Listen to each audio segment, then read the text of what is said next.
Hello students, welcome back to my YouTube channel. आज हम लोग स्टार्ट करने वाले हैं एक्सरसाइज 6.2 क्वेश्चन नंबर फर्स्ट। इसके पहले हमने 6.1 कंप्लीट कर लिया। अगर आपने अभी तक उसका वीडियो नहीं देखा है तो डिस्क्रिप्शन में लिंक दिया हुआ है, आप देख सकते हैं। तो चलिए स्टार्ट करते हैं हमारा एक्सरसाइज 6.2 क्वेश्चन नंबर फर्स्ट का solution. Now the question is in figure 6.23। ये हमारा फिगर है 6.23। If A B is parallel to C D, A B parallel है सी डी के, ठीक है, and C D is parallel to E F, and C D parallel है E F के, and Y ratio Z equals to 3:7। Y और Z angle का ratio कितना है आपका? 3:7 है। नाउ फाइंड एक्स, तो हमें वैल्यू ऑफ एक्स फाइंड करना है, ठीक है। तो चलिए देखते हैं इसका सॉल्यूशन।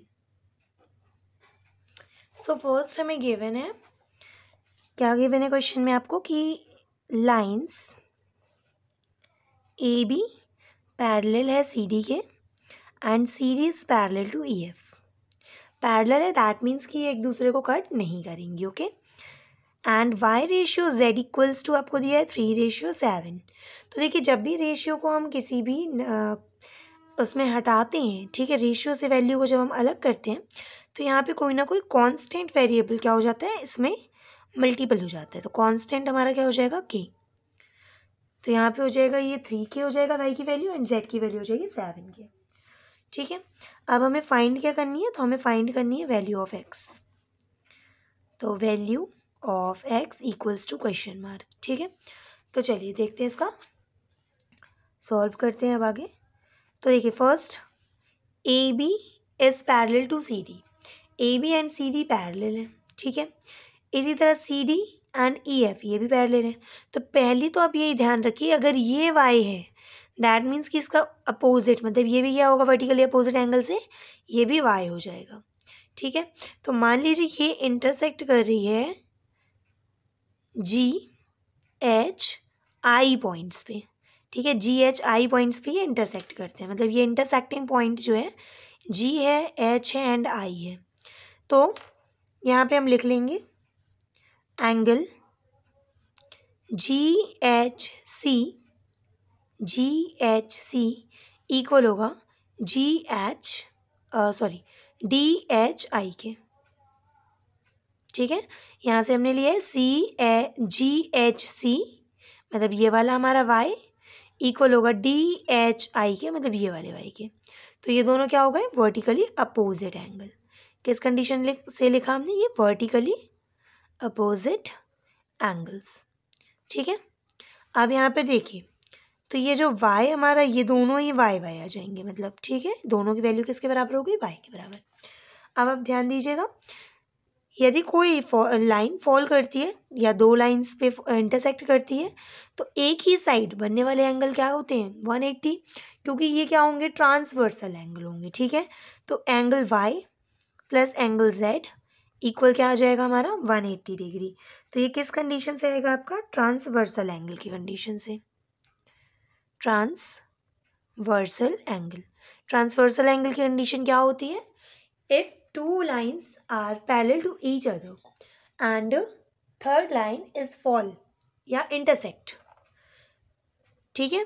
नाउ सेम साइड बनने वाले एंगल्स क्या हो जाएंगे? उसके ट्रांसवर्सल होंगे, मतलब उनका सम जो होगा वो 180 डिग्री होगा। तो एंगल y तो हमें नहीं मालूम है यहाँ पे, बट हमें रेशियो पता है। एंगल y हमारा 3k के इक्वल है, z हमारा 7k के इक्वल है, इक्वल्स टू 180। तो आप देखेंगे 3k एंड 7k ऐड होगा, 10k इक्वल्स टू 180 आ जाएगा। k इक्वल क्या हो जाएगा? 180 डिवाइडेड बाय 10। सो डिवाइड कर लीजिए, वैल्यू ऑफ k आपको क्या मिल गई? 18 मिल जाएगी। 0 से ये 0 कट हो गया तो k की वैल्यू आ गई 18। अब इस k की वैल्यू को हम क्या करेंगे? y में रखेंगे। तो वैल्यू ऑफ y जो होगा हमारा, ये होगा 3k मतलब 3 इंटू 18, 18 3 ज़ा 54 डिग्री, ठीक है, ये आ गया 54। z निकालेंगे इसी तरह 7k, तो 7 इंटू 18,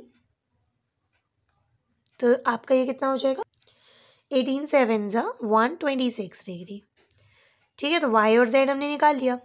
अब आप ध्यान से देखिए, यदि ए बी पैरेलल है सी डी के एंड सी डी पैरेलल है ई एफ के, दैट मीन्स कि जो ए बी होगा वो भी पैरेलल होगा ई एफ के, और ये हमारा क्या बना रहा है, अल्टरनेट एंगल बना रहा है, ये जेड का शेप, तो ये हमारा जेड का शेप बन रहा है, इसका मतलब ये क्या होगा, अल्टरनेट एंगल होगा।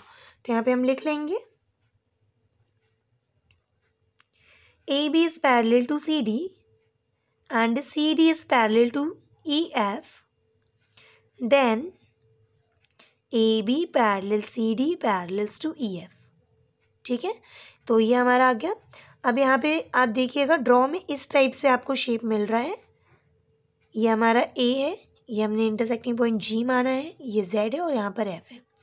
तो ये हमारा जेड आया है, तो जेड जितना होगा उतना ये भी होगा, मतलब एक्स और जेड क्या हो गए, एक्स और जेड हमारे इक्वल हो गए। किस कंडीशन से, अल्टरनेट इंटीरियर एंगल की कंडीशन से, अल्टरनेट इंटीरियर एंगल की कंडीशन से। ठीक है, तो एक्स की वैल्यू भी कितनी हो जाएगी, 126 डिग्री हो जाएगी। ठीक है, मैं ड्रॉ में आपको दिखा देती हूँ एक बार। तो आप यहाँ पे देख सकते हैं ये वाली जो हमारी लाइन है और ये वाली, तो ये अगर A B parallel C D के और C D parallel E F के, दैट मीन्स कि ए बी पैरेलल होगा ई एफ के। तो ये वाली जो हमारी लाइन आएगी ये जेड बनाते हुए, ठीक है, ये वाला एंगल एक्स किसके इक्वल हो जाएगा, इस जेड के इक्वल हो जाएगा। तो ये हमारा अल्टरनेट एंगल से ये इक्वल हो जाएगा। ठीक है, फिर हम वैल्यू ऑफ जितना जेड आया उतना ही एक्स हो जाएगा आपका। सो आई होप आप सभी को क्वेश्चन नंबर इसका फर्स्ट समझ में आ गया होगा। अगर आपको किसी भी तरह का कोई डाउट हो तो प्लीज़ आप मुझे कमेंट करिएगा, मैं आपके डाउट को क्लियर करने की कोशिश करूँगी। अगर अदरवाइज़ आपको अगर वीडियो पसंद आया तो प्लीज़ वीडियो को लाइक करें, चैनल को सब्सक्राइब करें और अपने ज़्यादा से ज़्यादा फ्रेंड्स के साथ वीडियो को शेयर करें। Thank you.